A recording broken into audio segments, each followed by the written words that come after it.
It was in March of 2012. The devs added 22 new perks. We trained our crews as best we could. Brothers in Arms, Sixth Sense, Eagle Eye, Intuition, Deadeye. With such a variety, many have forgotten what concealment is. True concealment. The time has come to remind you about it.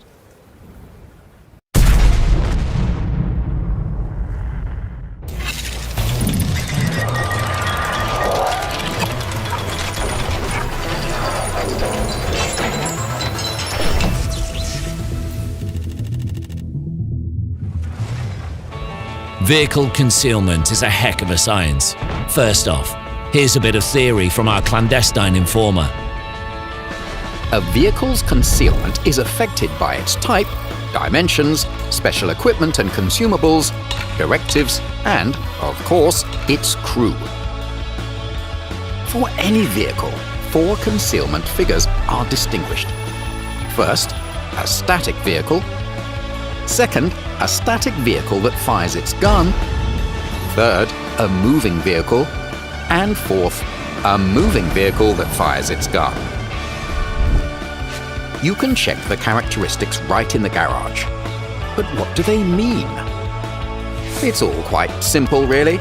These figures are used to calculate the distance at which the vehicle will be spotted by the enemy, where 50 is the constant value that shows the distance of the so-called X-ray vision.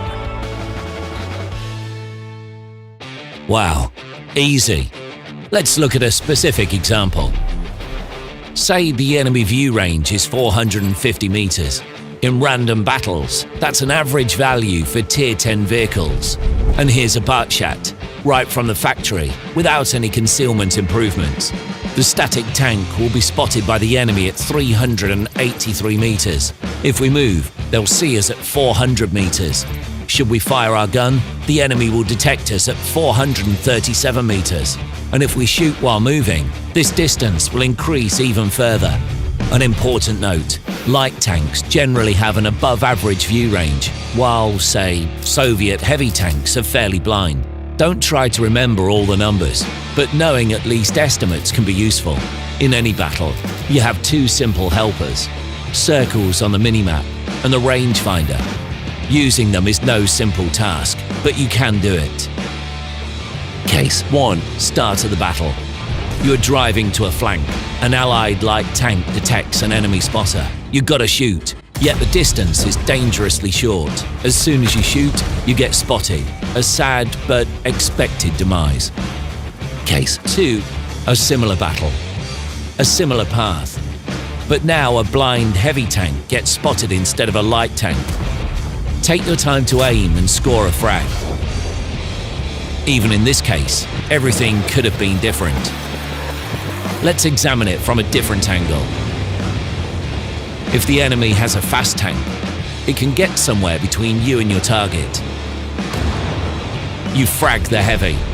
The heavy doesn't spot you, but the invisible opponent does.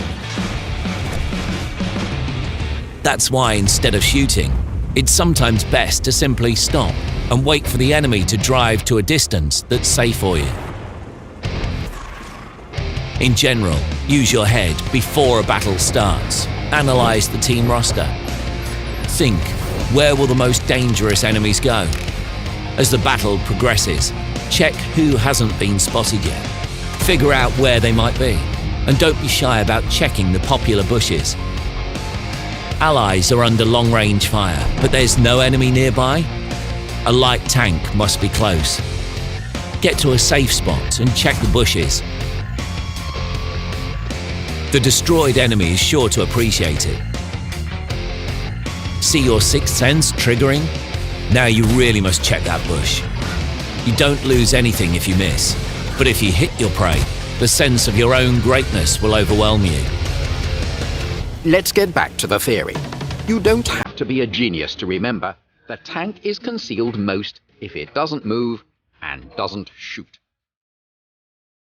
Turret traverse does not affect concealment.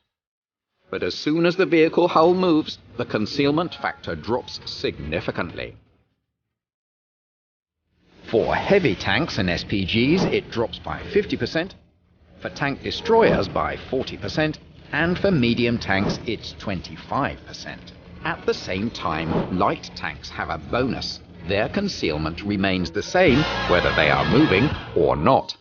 But what rule comes without exceptions?